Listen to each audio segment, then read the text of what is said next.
So till now we have reviewed the concepts of voltage, current, charge and the types of sources.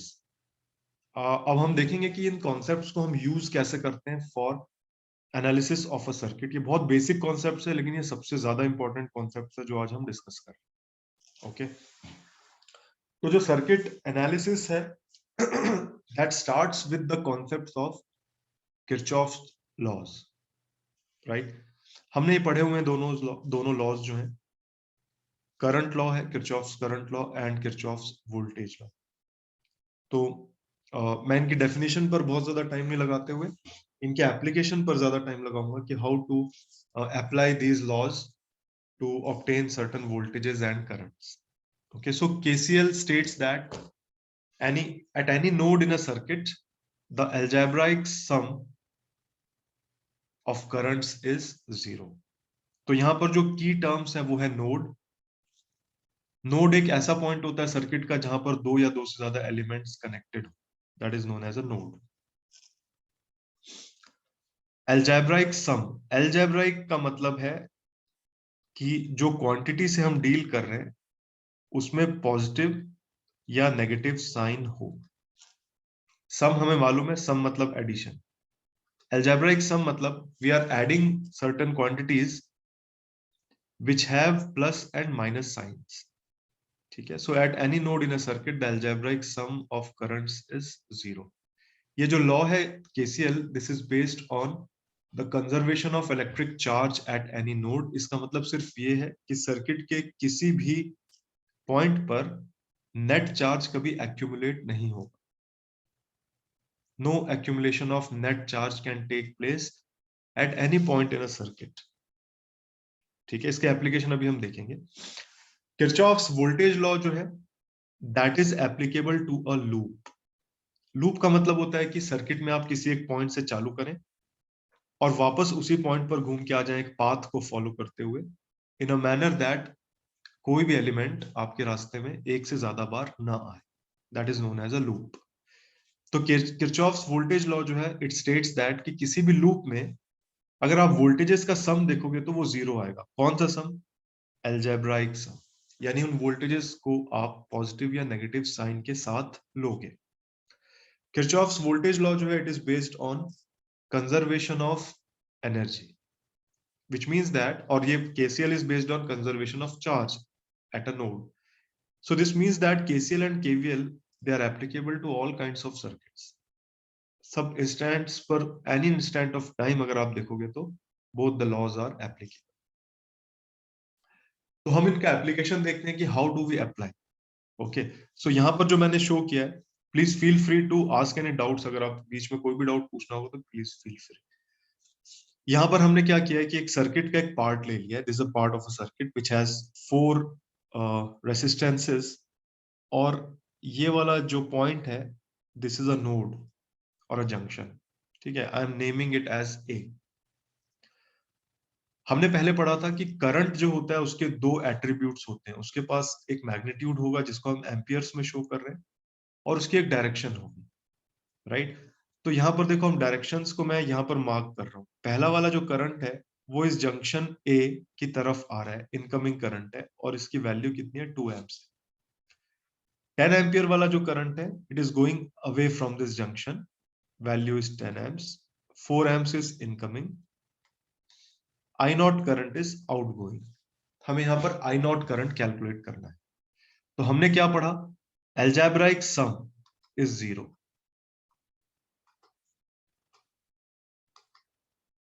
कहां पर? At any node. तो हम लोग अब इस नोड ए पर फोकस कर रहे हैं. ठीक है, हमने कहा कि एल्जेब्राइक सम 0 है, यानी करंट्स का सम है that should be equal to 0.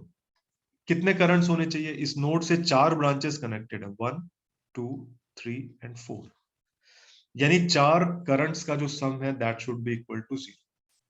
ये सम कैसा होना चाहिए? एल्जेब्राइक, यानी साइन भी होगा उनके साथ, वैल्यूज तो होंगी. पहले मैं वैल्यूज लिख लेता हूँ. वैल्यूज क्या क्या है? एक की वैल्यू है 2, एक की वैल्यू है 10, एक की वैल्यू है 4 और एक की वैल्यू है I0. ये हो गए वैल्यूज. अब मुझे उनके साइन भी लिखने, प्लस या माइनस साइन. तो उसके लिए हम क्या करेंगे, we will make a convention. हम एक कन्वेंशन बनाएंगे कि किसी भी नोड पर जो इनकमिंग करंट है उसको मैं प्लस साइन के साथ लूं, और आउटगोइंग अगर करंट है तो उसको मैं माइनस साइन के साथ। ये कन्वेंशन है, इसका मतलब ये कि आप इसका अपोजिट भी ले सकते थे, उससे भी आंसर हमेशा सही आया। ठीक है, तो हम क्या करेंगे, जंक्शन ए पर हम केसीएल अप्लाई कर रहे हैं। तो आप एज्यूम करो कि आप जंक्शन ए पर खड़े हो, और अब आप देखो कि कौन सा करंट इनकमिंग है और कौन सा आउटगोइंग है। राइट, सो 2 एम्पियर्स इनकमिंग है, इनकमिंग को हमने क्या लेना है, प्लस साइन के साथ, तो +2 लिखूंगा मैं। 10 एम्पियर्स आउटगोइंग है, माइनस साइन। 4 एम्पियर्स इनकमिंग है इस जंक्शन पे, plus sign. I not current outgoing है, माइनस साइन। तो Kirchhoff's current law says that this algebraic sum of currents at any node जिस पर हम अप्लाई कर रहे हैं should be equal to 0. So यहां से हमें क्या मिलेगा expression, 2 minus 10 plus 4 minus I naught is 0. So from here we can calculate this current I naught, which comes out to be equal to 6 minus 10 amps, which is minus 4 amperes. तो ये I naught current जो है इसकी value आ रही है -4 amperes. इसका मतलब क्या हुआ कि ये जो करंट है इसका मैग्नीट्यूड तो है 4 एम्पियर्स, और इसकी डायरेक्शन जो हमने शो करी थी ऊपर से नीचे की तरफ, ये डायरेक्शन एक्चुअली में ऐसी नहीं है, माइनस साइन आ रहा है। इसका मतलब ये डायरेक्शन एक्चुअली में कैसी है, नीचे से ऊपर की तरफ। तो इस ब्रांच में करंट कैसा है, नीचे से ऊपर की तरफ है, और उसका मैग्नीट्यूड कितना है, 4 amperes. So this is how we apply Kirchhoff's current law to a circuit. I hope this is clear to you all. थोड़ा सा हम और इसमें एक दो एग्जांपल्स लेते हैं। यहाँ पर मैंने सिर्फ एक ग्राफ दिखाया है एक सर्किट का, एलिमेंट्स नहीं दिखाए। यहाँ पर देयर आर एलिमेंट्स, है ना, ये रेसिस्टेंसेस हो सकते हैं, कोई और कुछ भी, कोई भी एलिमेंट्स हो सकते हैं। So each of this branch has one और मोर देन वन एलिमेंट्स। ठीक है, तो अगर मान लो हमसे कहा गया है कि I1, I2 और I3 की वैल्यूज हम यहाँ पर कैलकुलेट करें, तो हम कैसे कैलकुलेट करेंगे। किरचॉफ्स करंट लॉ को याद करो, it is applicable at a node. तो सबसे पहले तो हम नोड्स देख लें कौन कौन से। देखो ये एक नोड है, लेट अस कॉल इट ए। ये एक नोड है बी, ये एक नोड है सी, डी। तो जब हम केसीएल लगाएंगे तो हम एक बार में एक नोड को लेंगे और वहां पर we will apply KCL. Okay, for example I am taking node A. Node A पर देखो 4 ब्रांचेस कनेक्टेड है, तो यानी 4 टर्म्स होंगी जिनका सम 0 के बराबर होगा। कैसा सम होगा ये, अलजेब्राइक सम। कन्वेंशन क्या है, incoming current is positive, outgoing current is negative. तो देखो मैं एक एक करंट को लिख रहा हूं। आई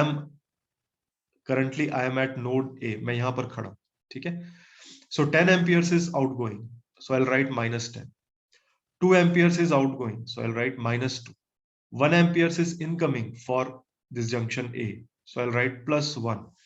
And I1 is also incoming, so I will write plus I1. So यहां से मुझे मिलेगा I1 -12 plus 1 is equal to 0. So I1 will come out to be equal to 11 amperes. I1 की वैल्यू पॉजिटिव है, इसका मतलब ये जो डायरेक्शन एज्यूम की गई है कि करंट डी से ए की तरफ जा रहा है वो सही है। ठीक है, similarly I will apply KCL to junction B. So at this node B, अब मैं यहां पर खड़ा हूं, अगर इनकमिंग करंट को पॉजिटिव, आउटगोइंग करंट को नेगेटिव।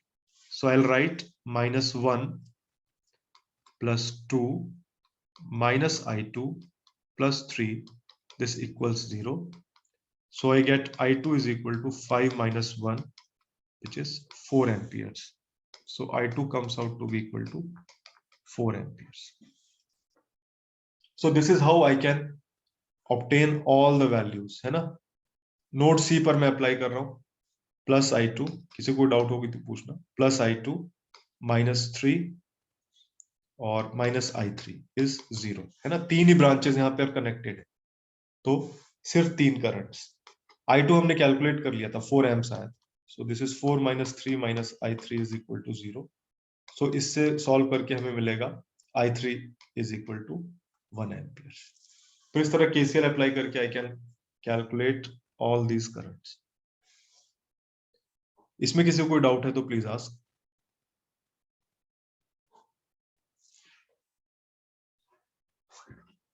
No sir. ठीक है, then we come to KVL. Now KVL deals with the algebraic sum of voltages in a loop. तो मैंने यहाँ पर क्या किया, मैंने एक सर्किट शो किया है, एलिमेंट्स शो करे हैं और उनके पोटेंशियल डिफरेंसेस को बताया है। हमें मालूम है कि पोटेंशियल डिफरेंस यानी कि वोल्टेज के दो एट्रीब्यूट्स हैं, उसका मैग्नीट्यूड जो कि वोल्ट्स में बताया जाएगा, और उसकी पोलैरिटी यानी कि हायर पोटेंशियल कौन है और लोअर पोटेंशियल कौन सा पॉइंट। तो हर डिवाइस में यहां पर प्लस और माइनस भी लिखा हुआ है, ठीक है। सो पहले तो मैं इन जंक्शंस को मार्क कर लेता हूं। Let us call this as A, this as B, this as C and this as D. हमें यहां पर कैलकुलेट करने हैं V1, V2 और V3। Kirchhoff's voltage law says that the algebraic sum of voltages is 0 in a loop, है ना। तो मैं एक लूप चुन रहा हूं यहां पर, और मैं उस लूप की एक डायरेक्शन बता रहा हूं। हमेशा याद रखें, जब हम लूप की डायरेक्शन बता रहे हैं तो it has got nothing to do with the direction of current. Current का इससे कोई लेना देना नहीं, राइट। सो मैंने क्या किया, एक लूप चुन लिया, ए से बी पर गया, बी से डी पर गया, डी से वापस ए पर आ गया। ये एक मैंने लूप लिया है, ठीक है। I call this as loop 1। इस लूप में मैंने जो डायरेक्शन दिखाई है वो एक क्लॉकवाइज डायरेक्शन दिखाई है, मैं इसको एंटी क्लॉकवाइज भी ले सकता था। अब देखो, मैं ए से चलना स्टार्ट करूंगा, मैं ए से बी पर जाऊंगा, एक एलिमेंट आएगा रास्ते में, बी से डी पर जाऊंगा, एक और एलिमेंट आएगा, फिर डी से वापस ए की तरफ आते हुए दो एलिमेंट्स आएंगे। यानी इस पूरे लूप में जब मैं ट्रेवल करूंगा तो मेरे रास्ते में चार एलिमेंट्स आएंगे, चारों एलिमेंट्स के कुछ पोटेंशियल डिफरेंस होंगे, राइट। तो चार पोटेंशियल डिफरेंसेस आएंगे, और किरचॉफ्स वोल्टेज लॉ कहता है कि इन चार पोटेंशियल डिफरेंसेस का अलजेब्राइक सम किसके बराबर होना चाहिए, 0 के बराबर होना चाहिए। तो अब हम ये वैल्यूज लिखेंगे पोटेंशियल डिफरेंसेस की।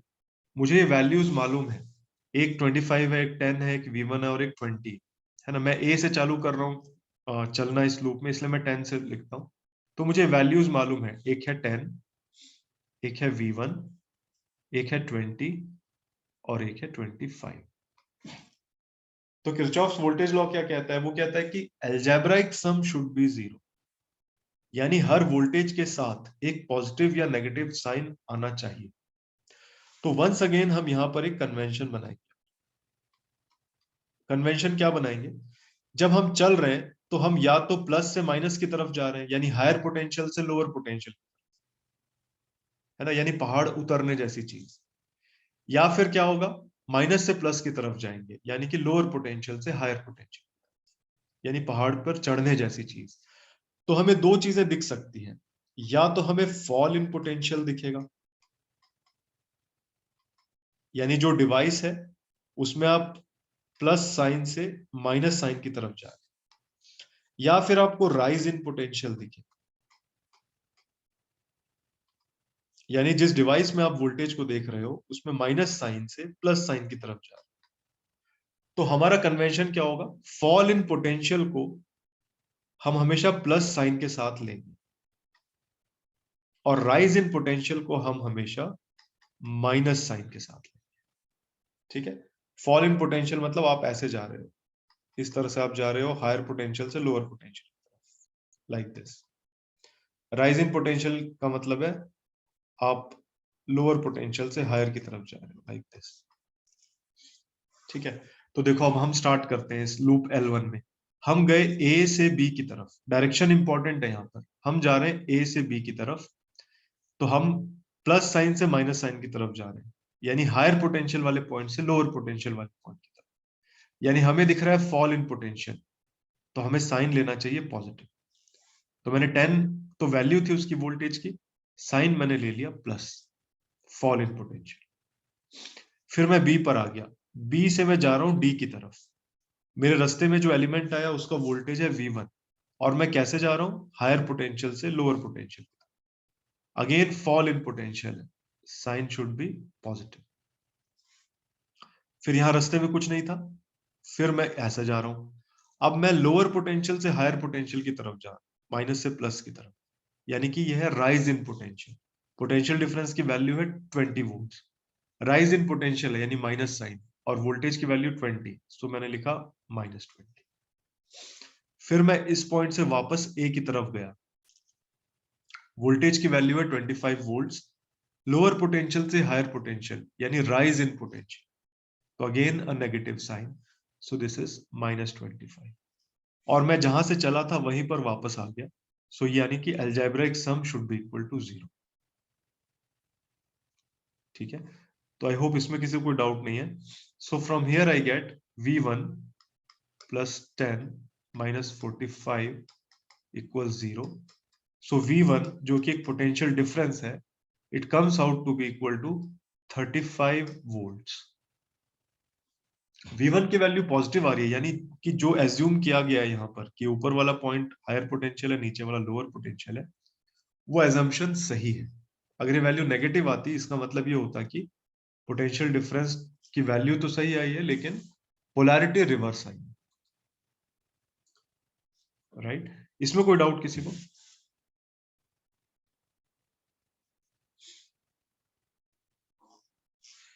ठीक है, नो सो सर। अब ठीक है, तो अब मैं ले रहा हूं लूप 2, है ना, हमें V2 और V3 भी कैलकुलेट करना है। So I am taking loop 2।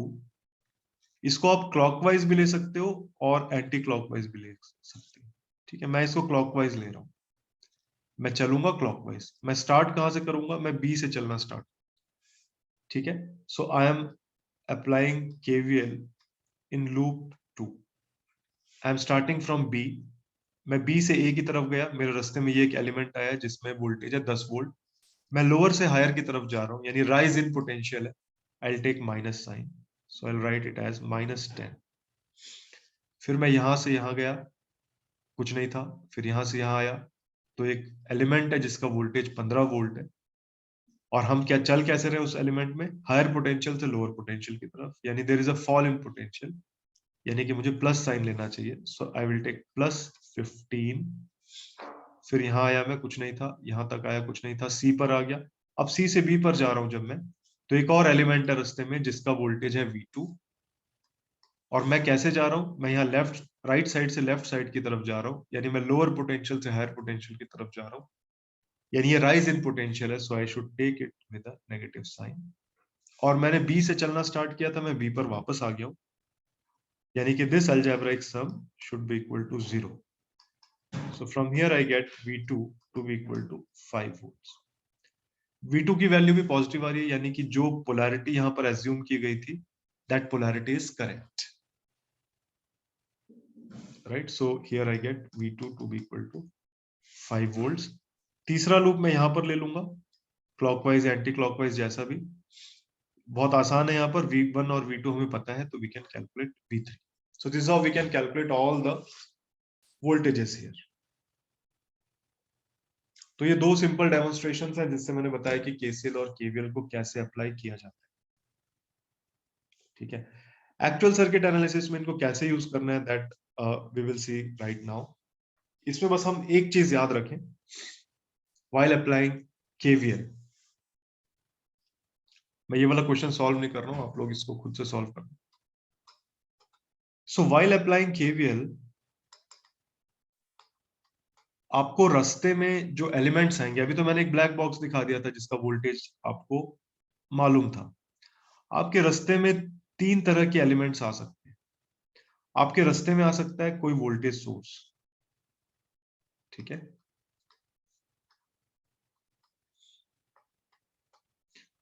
आपके रास्ते में आ सकता है कोई रेसिस्टेंस,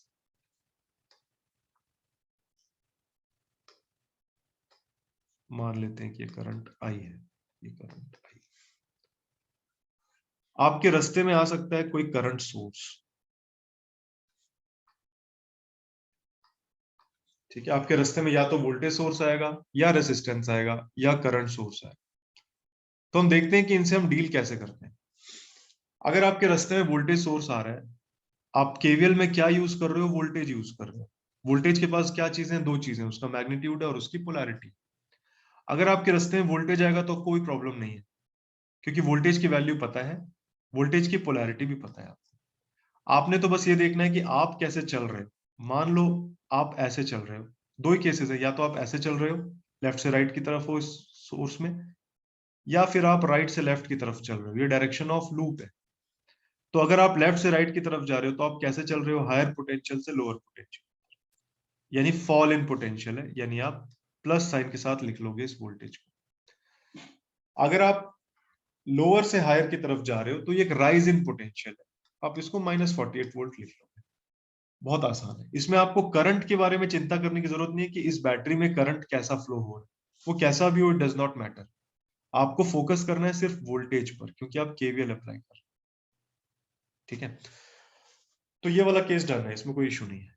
अगर आपके रास्ते में रेसिस्टेंस आता है, तब आपको वोल्टेज की वैल्यू पता नहीं है, वो वैल्यू आपको कैलकुलेट करनी पड़ेगी। वो आप ओम्स लॉ से कैलकुलेट करोगे। क्या है वो Ohm's law? V equal to I R. Potential difference में हमारा इंटरेस्ट है, और वो वैल्यू आपको पता लग जाएगी, क्योंकि करंट आपको मालूम है और रेसिस्टेंस आपको मालूम है। तो वो करंट, वो वोल्टेज कितना होगा? I into R. अब यहां पर देखने वाली बात यह कि हम इस I इंटू आर की वैल्यू को प्लस साइन के साथ लें या नेगेटिव साइन के साथ। वंस अगेन वो डिपेंड करेगा कि आप चल कैसे रहे। तो मैंने पहला केस बनाया कि जब मैं लेफ्ट से राइट जा रहा हूं, और दूसरा केस मैंने बनाया जब मैं राइट से लेफ्ट जा रहा हूं। पहले केस पर देखते हैं, मैं लेफ्ट से राइट की तरफ जा रहा हूं, करंट कैसा जा रहा है? करंट भी लेफ्ट से राइट की तरफ जा रहा है ना। ये रेसिस्टेंस है, इसमें क्या हो रहा है, चार्ज का फ्लो है वो नेचुरल फ्लो, और हमें मालूम है कि नेचुरल फ्लो कैसा होता है चार्ज का, हायर पोटेंशियल से लोअर पोटेंशियल। तो अगर करंट यहां पर लेफ्ट से राइट की तरफ जा रहा है, इसका मतलब हायर पोटेंशियल वाला पॉइंट कौन सा है? लेफ्ट वाला पॉइंट हायर पोटेंशियल है, और राइट वाला पॉइंट लोअर पोटेंशियल, ठीक है। तो करंट लेफ्ट से राइट की तरफ है, हम भी लेफ्ट से राइट की तरफ है। हम कैसे जा रहे हैं? अब वो वोल्टेज वाइज देखा जाए, हायर पोटेंशियल से लोअर पोटेंशियल, यानी there is a fall in potential. Fall in potential है तो क्या साइन आना चाहिए? Plus sign. और वोल्टेज की वैल्यू क्या आनी चाहिए? I into R. तो मैं लिखूंगा प्लस आई आर। आप इसको याद कर लें। रेसिस्टेंस अगर आपके रास्ते में, और अगर करंट उसका आपके साथ साथ चल रहा है, तो आप प्लस साइन के साथ ले लो आई आर। अगर आपके रास्ते में रेसिस्टेंस है और उसका करंट आपके साथ ही चल रहा है, आपके साथ वाली डायरेक्शन में ही चल रहा है वो भी, तो आप पोटेंशियल डिफरेंस को प्लस साइन के साथ ले, ठीक है। अगर आपकी डायरेक्शन अपोजिट है, अब देखो यहां पर रेसिस्टेंस में करंट कैसा है, लेफ्ट से राइट की तरफ, तो हायर पोटेंशियल कौन सा होना चाहिए? लेफ्ट वाला पॉइंट होना चाहिए। अब आप कैसे जा रहे हो? राइट से लेफ्ट जा रहे हो, यानी आप लोअर से हायर पोटेंशियल की तरफ जा रहे हो, यानी एक rise in potential, minus sign. और वोल्टेज की वैल्यू कितनी होगी? I R. तो जब भी आपको रेसिस्टेंस एनकाउंटर कर रहे हो आप, और करंट आपसे अपोजिट आ रहा है, तो आप आई आर की वैल्यू माइनस साइन के साथ ले, ठीक है। रेसिस्टेंस में करंट अगर आपके साथ चल रहा है तो आई आर की वैल्यू को आप प्लस साइन के साथ लो, और अगर करंट आपसे अपोजिट आ रहा है तो आप उसको माइनस साइन के साथ लो, right. So this is also done. अब अगर आपके रास्ते में आ गया करंट सोर्स, करंट सोर्स मतलब कि क्या वैल्यू पता होगी आपको? करंट की वैल्यू। वोल्टेज सोर्स था तो आपको वोल्टेज की वैल्यू पता थी, केवीएल अप्लाई करना बहुत आसान था। करंट सोर्स है, आपको करंट की वैल्यू पता है। जब रेसिस्टेंस था तो आपको वोल्टेज की वैल्यू पता तो नहीं थी, लेकिन आपको फॉर्मूला आता था कि I इंटू आर है वो वोल्टेज। लेकिन अगर आपके रास्ते में करंट सोर्स है तो आपको करंट की वैल्यू पता है, आपको वोल्टेज की वैल्यू पता नहीं है, राइट। और ना कोई फॉर्मूला है ऐसा डायरेक्ट जिससे आप उस वोल्टेज को पता लगा सको, जैसे कि I इंटू आर के केस में होता था। इसका मतलब आप यहाँ वोल्टेज ना तो पता है आपको डायरेक्ट वैल्यू, ना आप पता कर सकते हो किसी फॉर्मूले से। तो आप क्या करोगे, ऐसे लूप को ही अवॉइड करो।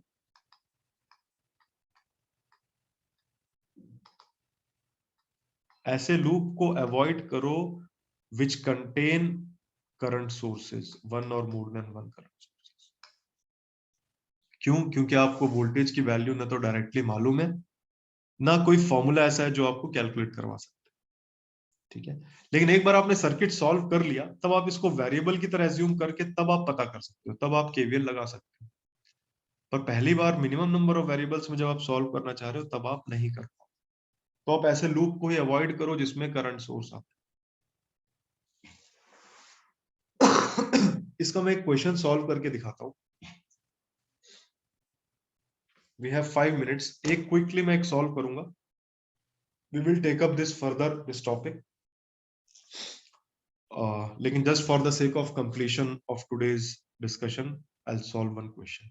ओके, ये सबसे फंडामेंटल मेथड है सर्किट एनालिसिस का। इस मेथड को हम कहते हैं ब्रांच करंट मेथड।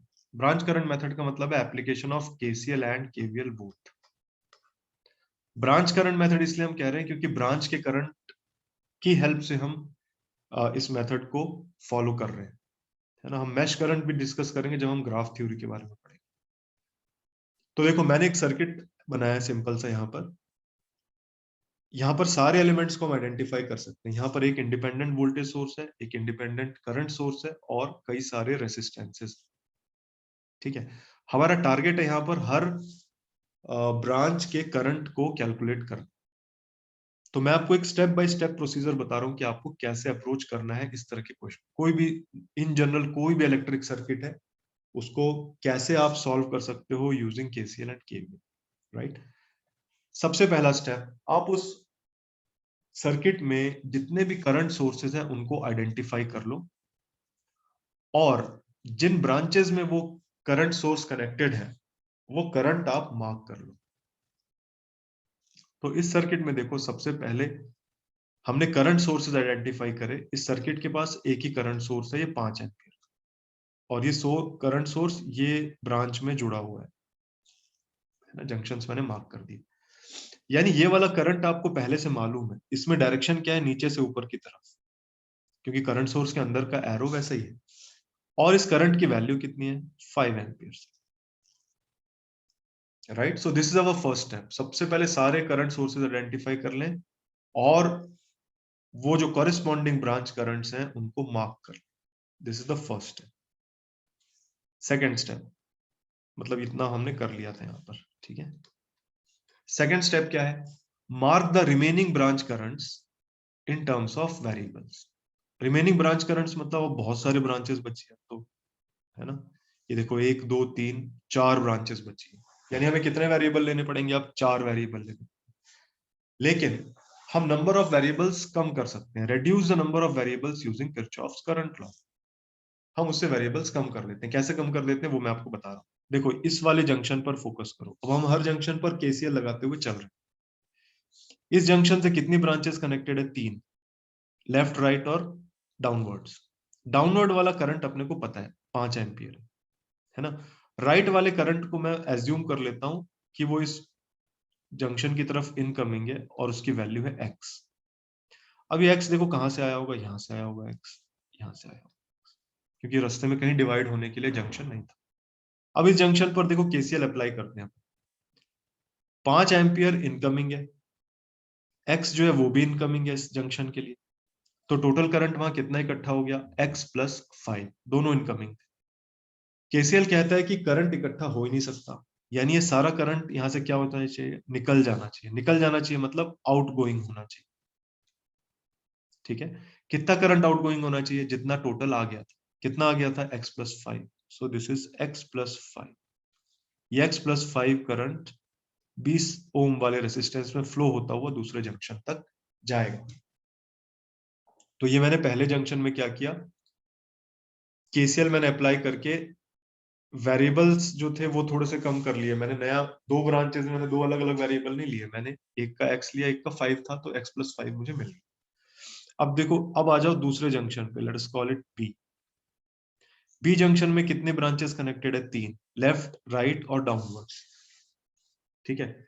एक ब्रांच का करंट हमें पता है, राइट वाली ब्रांच का करंट हमें पता है x+5, तो बाकी दो में से किसी एक को एज्यूम कर लो। मान लो नीचे वाली ब्रांच का करंट मैंने मान लिया कि नीचे की तरफ जा रहा है और इसकी वैल्यू है y।